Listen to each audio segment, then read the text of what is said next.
Hi, good morning everyone! 8:42 na po ng umaga ngayon. Petsa April 23. Naisipan ko mag-vlog ngayon guys. Ewan ko ba, biglang ginanahan lang ako. So ngayon, if you haven't watched my previous vlogs and if you are new to this channel, welcome! This is Jonathan Orbuda. You're watching I Love Tanchong TV. A channel that highlights and celebrates the beauty of life. Consider subscribing this. Click the subscribe button at yung bell notification na katabi naman ito para ma-notified kayo moving forward sa mga upcoming uploads ko if you're using our social media like Twitter, Facebook, and Instagram. Please do follow me. It's at I Love Tanchong and visit my blog. It's www.ilovetanchong.com. So, panibagong video na naman po ang gagawin natin. At ngayon, medyo ganado akong gumawa ng video ngayon kasi nga pinanood na vlog, lifestyle si Isha. Violet, si Purple High Race, ganyan. So, napakasimple ng vlog niya about her life lang talaga. And then, naisipan ko kasi na parang ganado siya sa araw-araw, mag-create ng content. Sabi ko, try ko kayang gumawa ngayon ng video.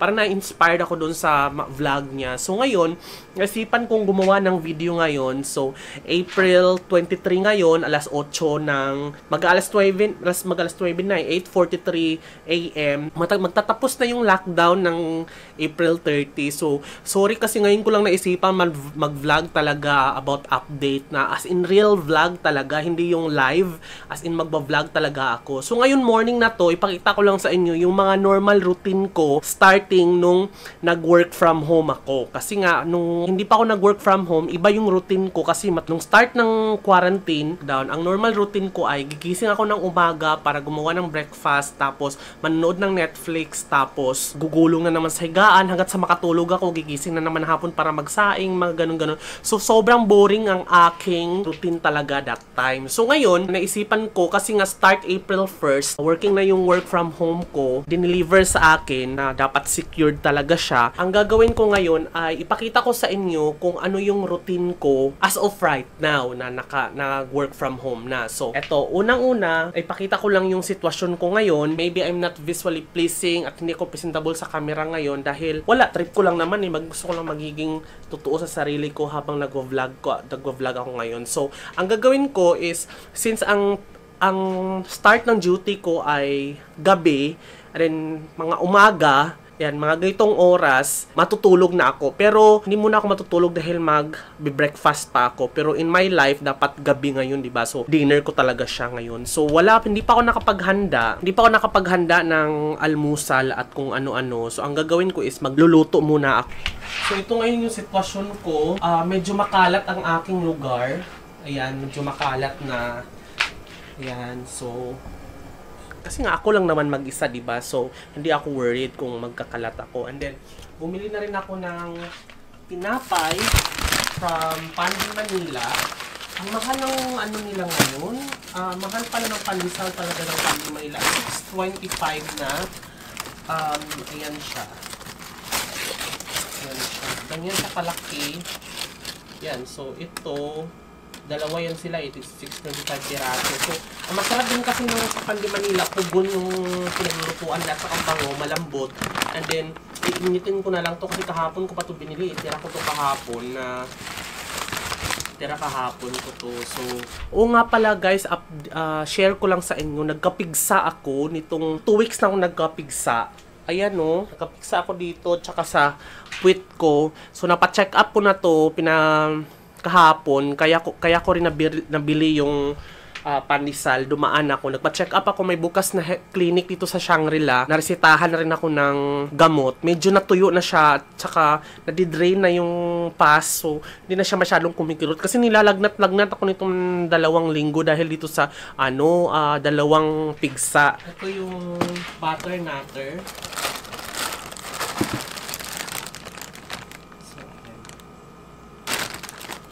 So, bali ang gagawin ko dito ay, kukuha lang ako nito na nilagay ko sa ref. Malamig kasi ito kasi nakakalagay ko lang sa ref. So, lagay ko lang siya dyan. Yan, mga ganyan kadami guys. Sakto na rin to para sabaw ng almusal. And then, ima-microwave ko siya para pampainit.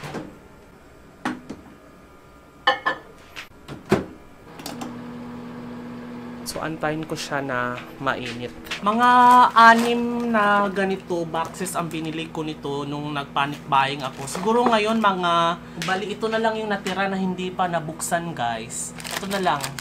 So, siguro mga 2 ay! Nabutas!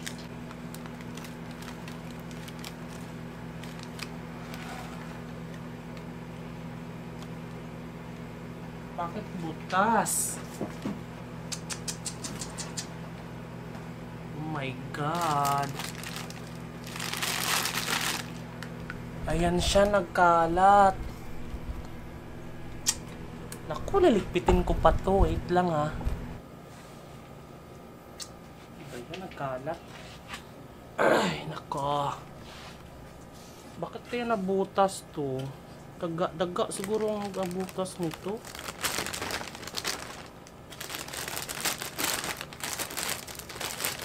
Hindi. Yung ano talaga, yung butasan ko talaga. Binaligtad ko kasi siya.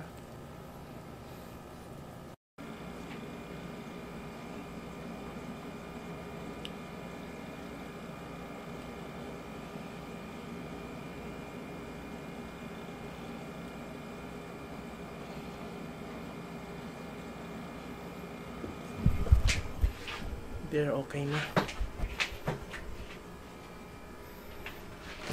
Saka ko naman siya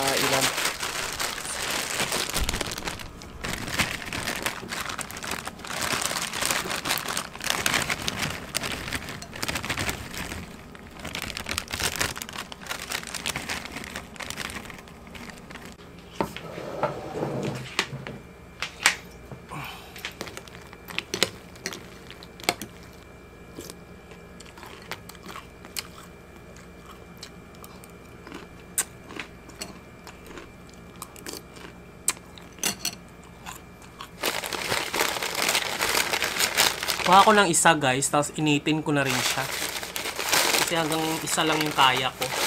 Yung microwave ko dito, guys. Pag mga ganito, Pandi Manila, hindi na ako naglalagay pa ng yung palaman. Kasi nga masarap na siya kahit walang palaman.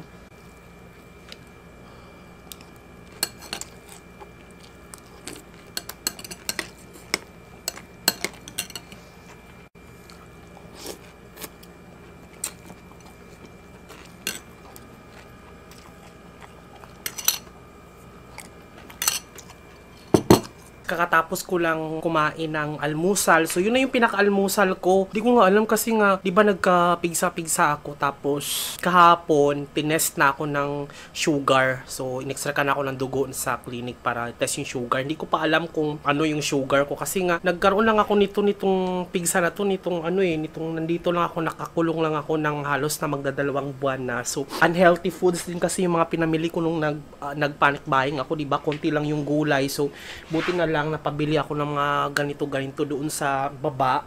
Pwede naman lumabas pero dito lang sa may baba sa condo may mga nagtutulak-tulak kasi ng mga kariton. Medyo mahal nga lang pero kailangan ko kasi ng gulay dahil pag puro ganito, puro sardinas, yan, puro mga ganyan, yung mga lulutuin at kakainin ko, talagang alam mo yun, magkakasakit talaga ako at magiging bagsak yung immune system ko. Bumili na rin ako ng mga ganito. Bumili na rin ako ng mga ganito, mga yung mga ganito para at least may vitamina man lang na ako makukuha. Baka nagtaka kayo kung bakit hindi ako nagkakape kasi umaga.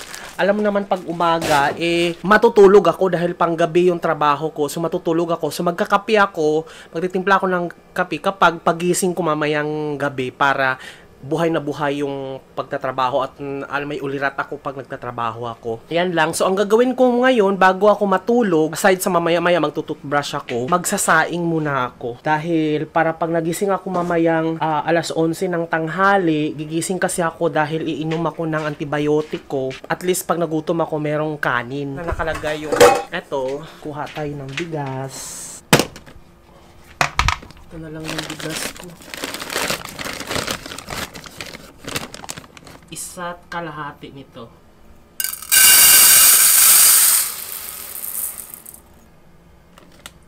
Kalahati.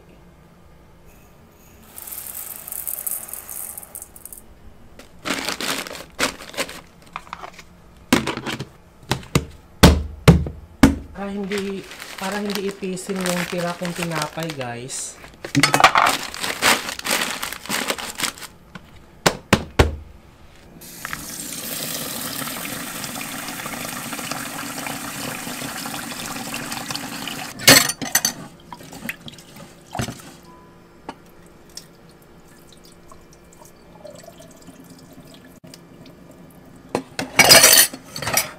Yung pangsabaw ko, guys, ay galing dito.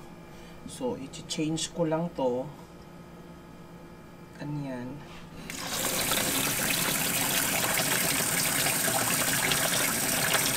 Tapos tansyahan lang. Kasi sanay naman ako sanay na ako magsaing dahil tinuruan na ako ng lola ko sa probinsya. So, ganito lang.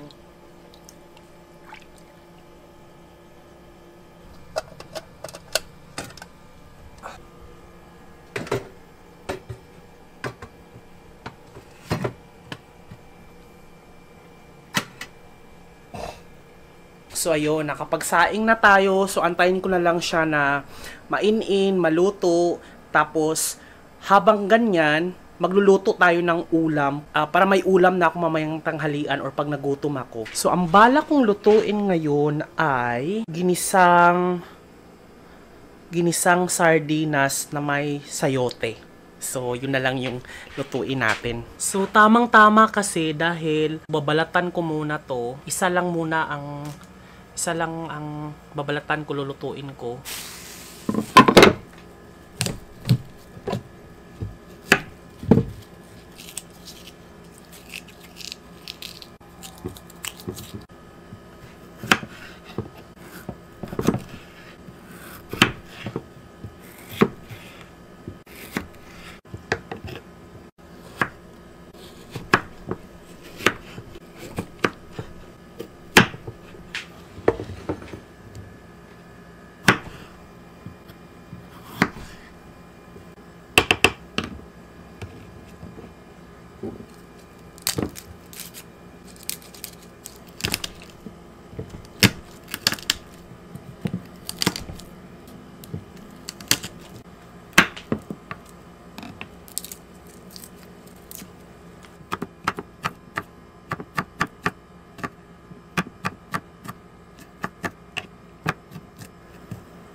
So, yun na nga guys. Pag naluto na siya, ilalagay ko na siya sa baunan para initin ko na lang siya pag nagising ako kung kailangan kong kumain. Tapos, yung kanin na rin natin, naluto na siya, in na siya. So, bubunutin na lang natin siya.